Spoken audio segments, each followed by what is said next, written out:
Hello, we are Josefina Gálvez from Mexico and Luis Gálvez from Peru. We are living in Mexico City. These are some pictures of our collection. We started collecting Star Wars action figures since 1994 because Luis at that time wanted to complete a loose Star Wars collection of Kenner figures. But when he showed me the Tomar Price Guide to Star Wars Collectibles by Steve Sansweet, and I saw the vintage carded figure showed in the book, I said, I want a collection of vintage carded figures. Then we began to collect carded figures and boxes, shipped and placed, looking to complete the entire carded collection, no matter what kind of package or from any foreign brand.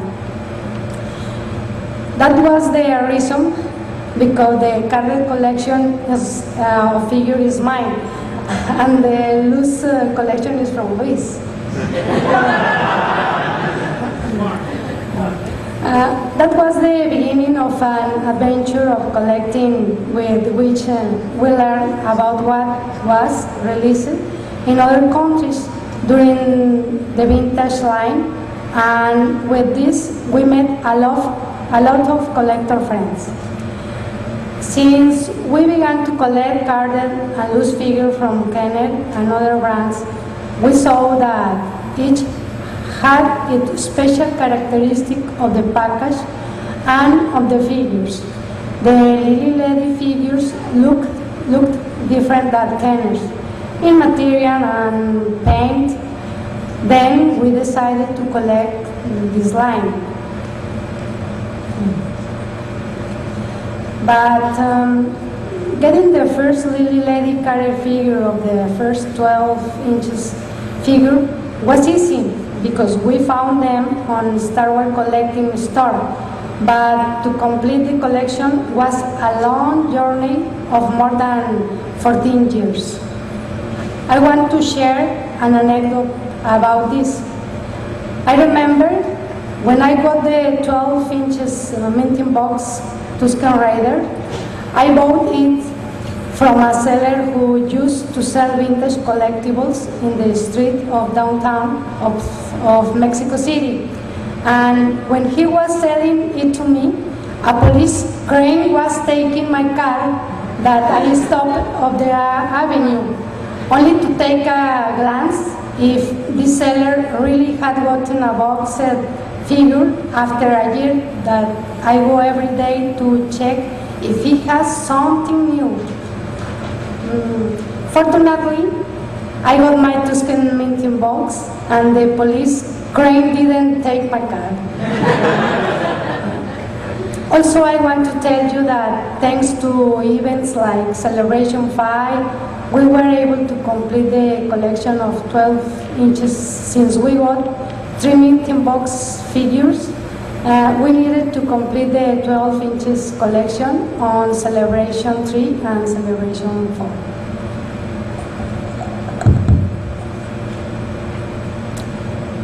There was too little known about the Lily Empire Strikes Back line. If there were named Lily Empire Strikes Back figures in Mexico, was a myth. Only there were memories of some collectors about figures released on generic Empire Strikes Back cards. All of these were only memories until in 2002, when appeared an open package from the Empire Strikes Back card. In this slide, we're showing some images from the Empire Strikes Back cards, and in the lower side, we're showing some prototypes. I want to share with you an anecdote about this. These figures, plus some quality control material from the Lily factory, were offered by a guy for 2 years. That was from 2002 to 2004. And that guy went to the Star Wars conventions in Mexico and told to the organizers and collectors. He told all of them, my dad worked at the Lily company in Mexico in the 80s, and he has some things to sell from that time. And these believing people answered him, good for you, man. Also my dad, my uncle, my grandfather worked for the Lily factory. by those years, and nobody believes him. Until finally he came to me, and as Josefina told you, I'm from Peru. Then when this guy told me my father worked for the literary company, figures released on generic and perspex black cards. All of these were only memories until in 2002, when appeared an open package from the Empire Strikes Back card. In this slide, we're showing some images from the Empire Strikes Back cards, and in the lower side, we're showing some prototypes. I want to share with you an anecdote about this. These figures, plus some quality control material from the Lily factory, were offered by a guy for 2 years. That was from 2002 to 2004. And that guy went to the Star Wars conventions in Mexico and told to the organizers and collectors, he told all of them, my dad worked at the Lily company in Mexico in the 80s, and he has some things to sell from that time. And these brilliant people answered him, good for you, man. Also my dad, my uncle, my grandfather worked for the Lily factory by those years, and nobody believes him. Until finally he came to me, and as Josefina told you, I'm from Peru. Then when this guy told me my father worked for the literary company in Mexico in the 80s, I answered him, my dad didn't there. Then when we know the truth, his father has been the director of quality control of the literary company, and he had some prototypes of the literary Empire Strikes Back cards that he had kept since those years. From that moment, I began to believe that the miracles exist. That's right. Then, from that moment, when someone told me, something like, my dad, my uncle, someone from my family works for literary, then I told them, okay, let's sit down, and I will hear your story, and probably we can find out some new collecting. And just past the time until the official Star Wars convention in Mexico City in 2004, where a guy told me when I finished my university studies, I worked for the literary company in the 80s making an audiovisual material about the Return of the Jedi line. That audiovisual material was about the figures that would be released on the Return of the Jedi cards, the production process inside the factory, and I have photos of all of this. I was amazed and impressed with this news, and I told him, my dad didn't work for the literary company. Then please show me all the material you have to sell. But that is another story. That we have a lot of photos about this, but I hope to present you in a future presentation.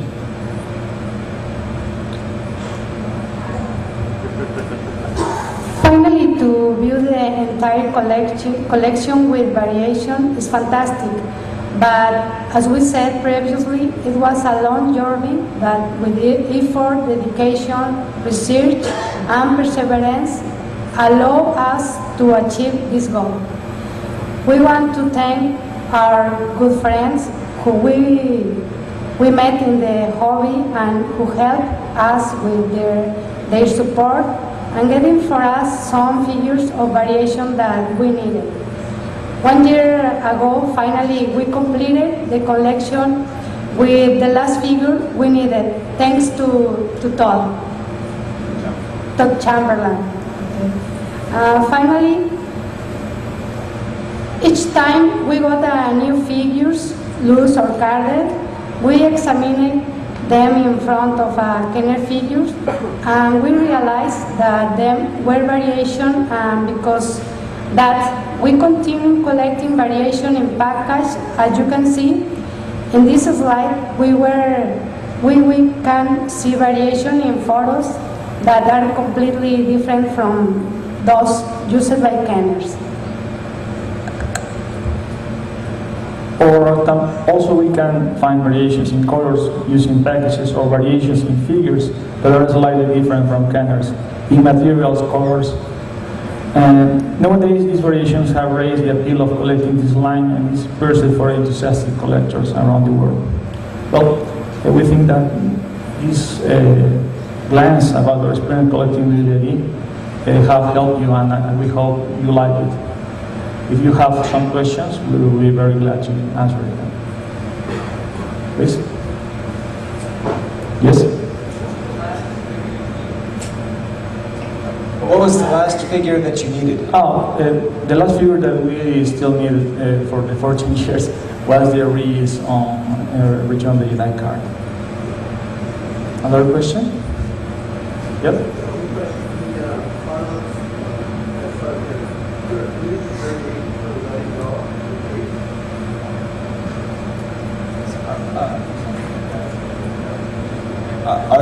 Yes. So the question was about the variations of the Jawa. You are asking about the 3/4 Jawa, I suppose. Some collectors talk about variations that the little Jawa by himself is a variation from Kenners. You know, you can remove the hood, and it's the only figure around the world, the only Jawa figure around the world you can remove the hood. But inside the Jawa also there are considered a couple of variations for the stitches. There are two kinds of stitches: clear stitches used to make the dress and the hood, and dark stitches. Then you can find a couple of combinations of them. You can find the hood and the dress with clear stitches, or hood with dark or clear, and the other combination with the dress with dark or clear. All right, I think we're ready for our last stop on the tour. Thank you.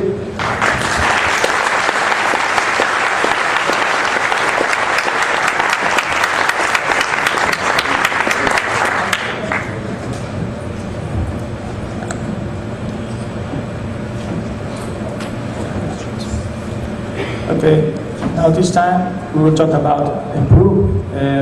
Mostly, as Josefina told you, is my experience about Peru when I lived there, and nowadays we do collectibles. The first collectible with brand produced in Peru was the Star Wars board game. It was produced in 1978 by Lima. The interesting thing about this collectible was the images shown on the cover: Luke Skywalker to hit the Death Star and Darth Vader piñatas. And he was by a version of a Chewbacca that resembles a gorilla. Also, the designs of the tokens were very funny. As we can see in the upper right corner, who was not amused watching Han Solo with a goblin haircut or a fat Chewbacca. In 1979, Coca-Cola launched a promotion in which, with some bottle caps, you can redeem a Darth Vader lightsaber, which was basically a flashlight with a tube of deodorant stick. And this Coca-Cola promotion showed on TV a Darth Vader with his lightsaber. When I finally saw the Kenner lightsaber that a classmate took to the school to show off, I felt disappointed with my low-quality sword.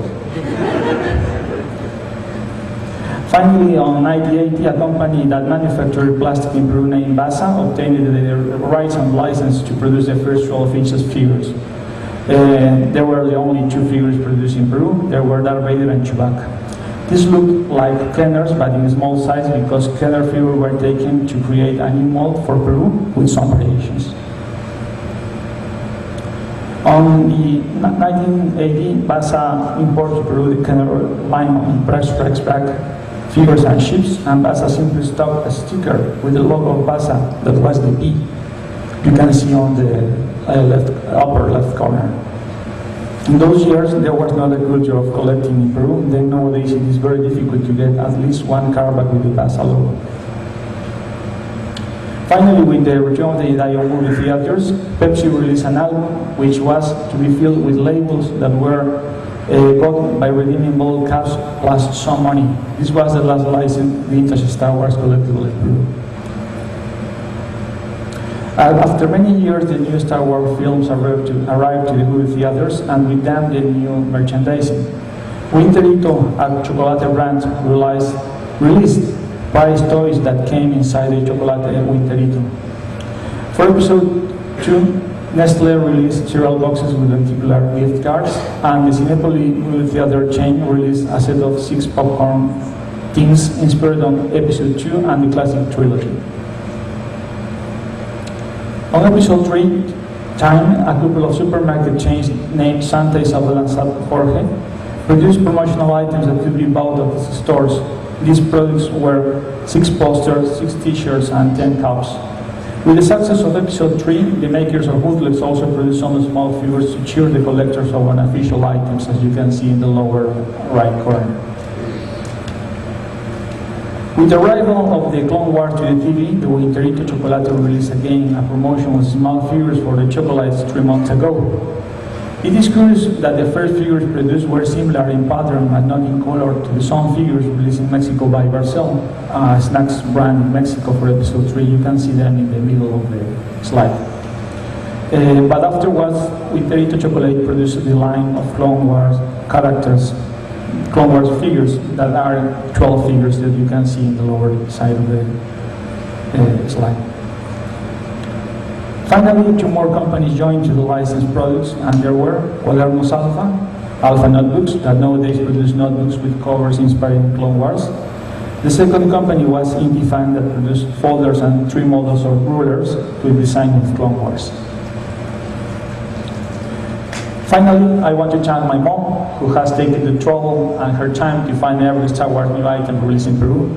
And also I want to thank my friend Humberto from Peru, who has been tracking our research about collectibles produced in Peru. I hope you enjoyed this presentation.